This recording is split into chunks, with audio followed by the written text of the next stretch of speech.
Hello everyone, it's Mr. Carter, and today we're going to have a little look at our history topic, which is to do with ancient Egypt and the early civilizations.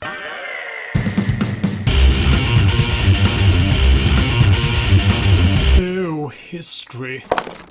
To begin with, we're going to start with the earliest civilizations because it's more than just ancient Egypt. Okay, so we're going to take a little overview of when and where these early civilizations were. Now, the first thing that's really important is to understand what a civilization is. So what do you think a civilization actually is? Have a little think. Well, a civilization is a group of people who have their own kind of culture and their own identity, their own way of doing things that makes them who they are. Okay, so we are part of a civilization now, we are part of a society, okay, and you can look at the things that we do, the way that we do things, the food that we eat, the music that we listen to, and that makes us a type of civilization, okay? So, and we have a little look at some of these early civilizations, okay? Although there were lots of people living in various places around the world in ancient times, some of the first and more significant groups of people known as civilizations were found in this area here, okay? And they were all located near to rivers. So why do you think that might be? Why do you think a lot of these very early civilizations, the first main groups of people, why do you think they were all located around rivers?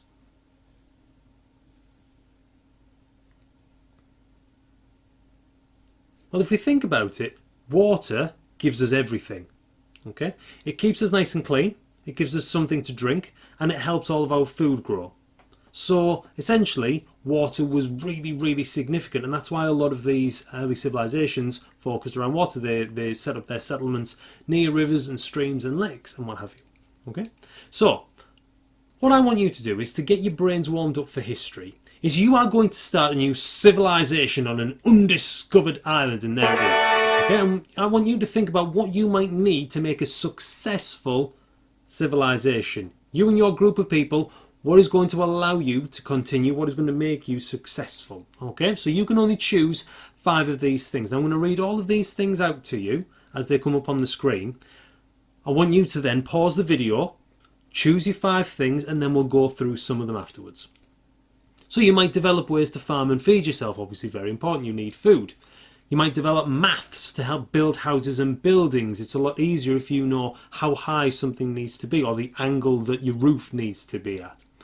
You might develop writing so that you can communicate with each other. There's no point in having all this stuff if nobody knows how to do it. If you write it down, other people can figure it out as well.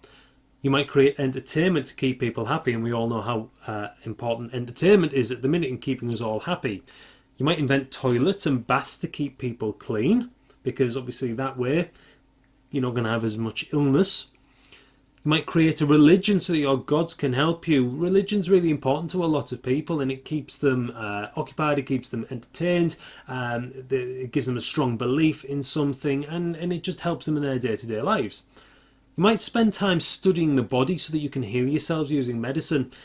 If people in your civilization get ill, what are they going to do to get better? If you've created a religion, they might pray to their god. If you haven't created a religion, then you're going to have to start looking for alternatives to heal yourself. Are you going to create tools so that you can find more materials and make things? Are you going to create a fair trading system so that you can gain other materials with other people as well? Because if you don't develop trade, how are you going to get other things that you don't have? You might develop a system of time so that people know when to work and when to sleep. Time's really, really important.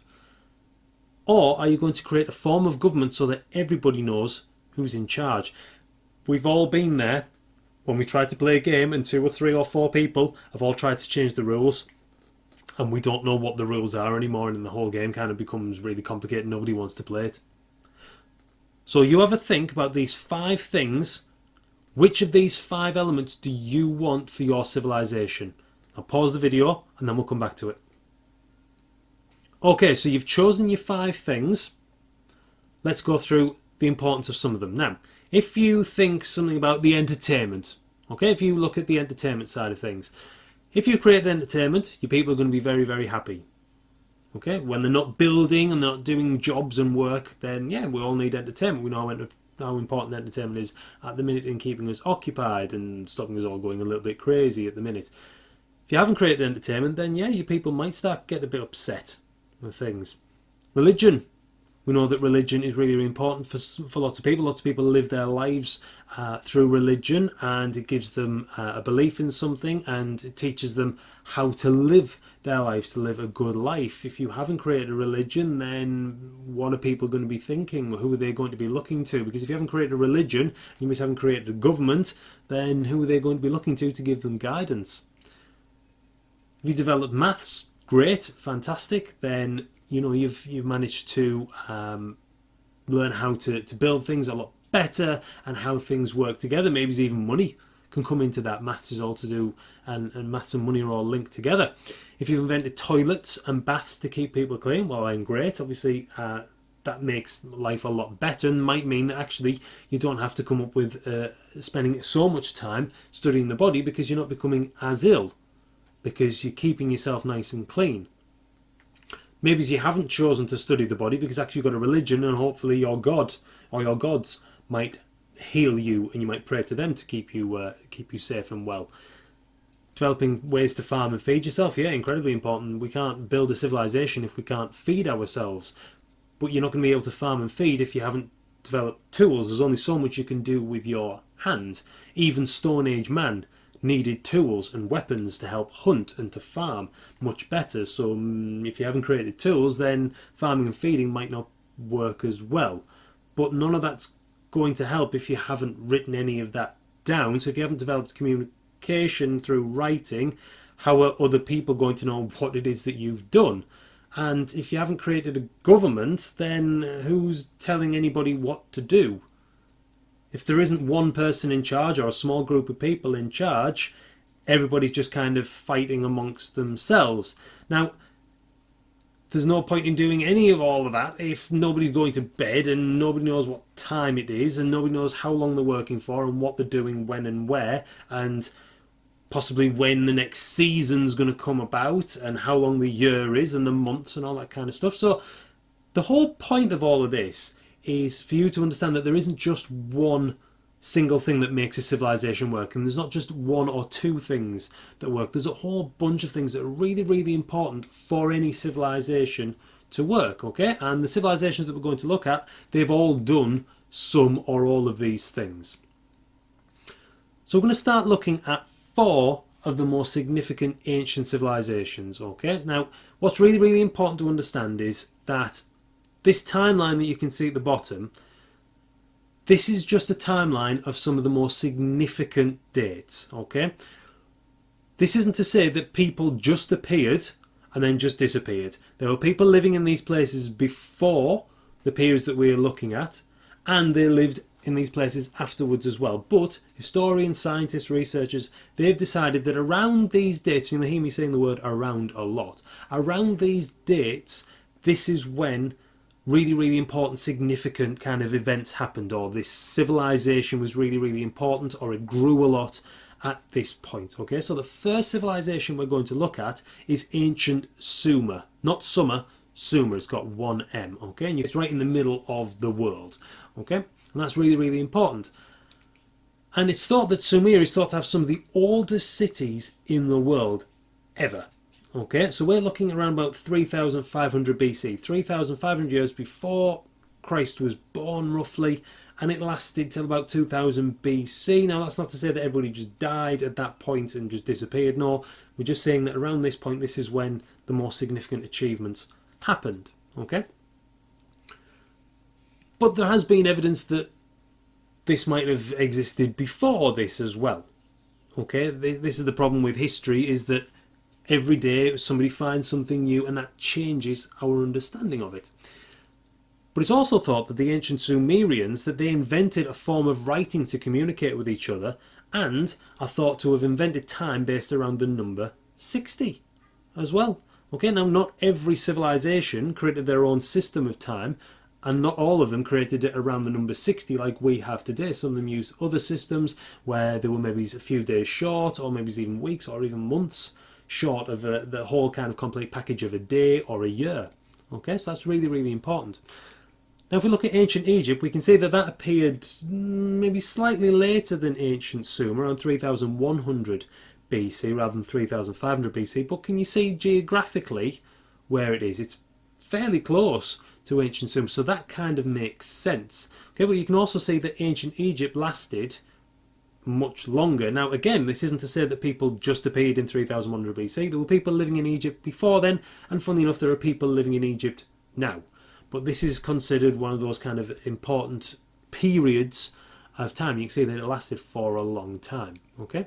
Now the ancient Egyptians invented a form of writing known as hieroglyphics. Not everybody invented their own form of writing, and not everybody did it in the same way. We know hieroglyphics are these kind of like little pictures and symbols. This was a set of special symbols and pictures. They also managed to build enormous pyramids out of stone without the use of modern cranes. And medicine was also really, really important to them. Now that's really important for us to understand the achievements of the ancient Egyptians and the ancient Sumerians as well, that they were able to do a lot of these things without modern technology. Okay, the luxuries that we have today. And it's also important that in ancient Egypt, medicine was really, really important to them as well, because we get a lot of our scientific and medical knowledge from the Egyptians. Indus Valley, as we're moving along, you can see we're starting to branch out a little bit more towards Asia now. Indus Valley was kind of modern day Pakistan and India, that kind of border there. They came a little bit later. As you can see there, we may be starting with ancient Sumer here, and people then starting to spread out towards Egypt and across this way as well to Asia. Now, the Indus Valley civilization was really, really important because they were some of the first to be incredibly careful when planning their towns. Okay, now when we think about people like the Romans, they took town planning very seriously. They had that kind of almost like a grid system, and things were in rectangles and squares as best as they could be.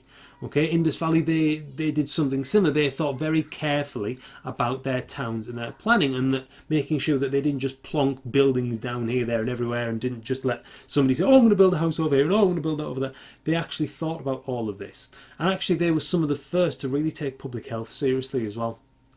They also had their own form of writing, but it's been very hard to translate it. Okay, so ancient Sumer, ancient Egypt, and the next one that we're going to look at as well, we've been able to translate most of what they've been able to say fairly easily, and we'll talk about that in another lesson.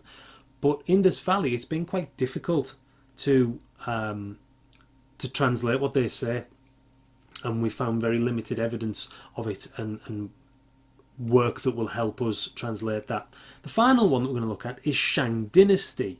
Okay, and again you can see that moving further and further across, and you can see on the timeline that that started much later than all the others, around 1600 BC. So ancient Sumer 3500 BC, Shang Dynasty about 1600 BC, so a lot later. Now again, people were living in China before the Shang Dynasty, but these were a really, really important civilization. They were really, really important because actually they helped China to grow. And you can see over all of China here, they managed to control a large portion of it.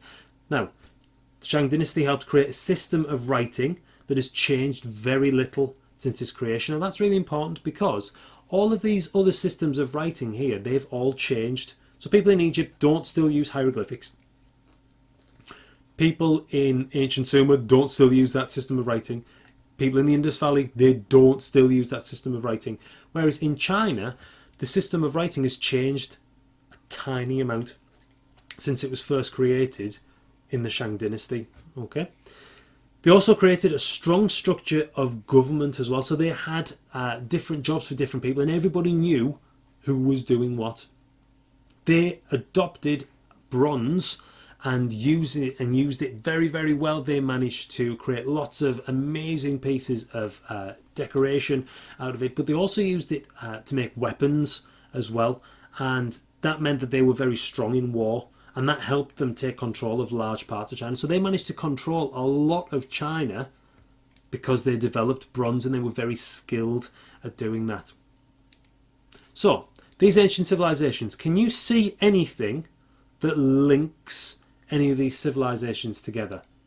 What do you notice about the time periods in the timeline here? And do you think that any of them have had any impact on today's world? So what you can see on your screen now is an information sheet about these different civilizations, and each little information box gives you the same kind of information about each civilization to make it a little bit easier. And I'm going to ask you a series of questions, and after I've asked the question, I want you to pause the video. You can choose to write the answers down if you want to, or if you just want to do it verbally with an adult or somebody else, that's absolutely fine. Okay, so here we go. Look at the where in the world section for each civilization. What does each civilization have in common? And why do you think they all have this in common? Look at the achievement section of each civilization. Name an achievement that they all have in common. Take a look at the timeline of these ancient civilizations. What do you notice about the timeline, and what do you think that means about these different civilizations? Which of these civilizations do you think has had the most impact on today? Which of these ancient civilizations would you want to study most, and why? Now, I would really, really love it if, after you've done this, you shared with your teachers the kind of things that you've found out about these different civilizations, what you've learnt about them, and which one you would really want to study. Now, I'm not going to lie to you, we are going to have a look at the ancient Egyptians because that's our topic, okay? But there's no reason why you can't then go off and study some of the others. If you think the Indus Valley was really, really interesting, well, you're going to do some research about Indus Valley as well. If you thought that the Shang dynasty over in China was really, really incredible, well, go and do some research about that as well and send your teachers the information. Or if you thought the ancient Sumer was amazing because it was one of the first civilizations, well, go and have a look at that as well. They had the Hanging Gardens of Babylon, which was one of the seven wonders of the ancient world, which was an incredible feat, okay? So go and have a look at all of these different things and let your teachers know, and then next time we're going to start having a little look at ancient Egypt in depth.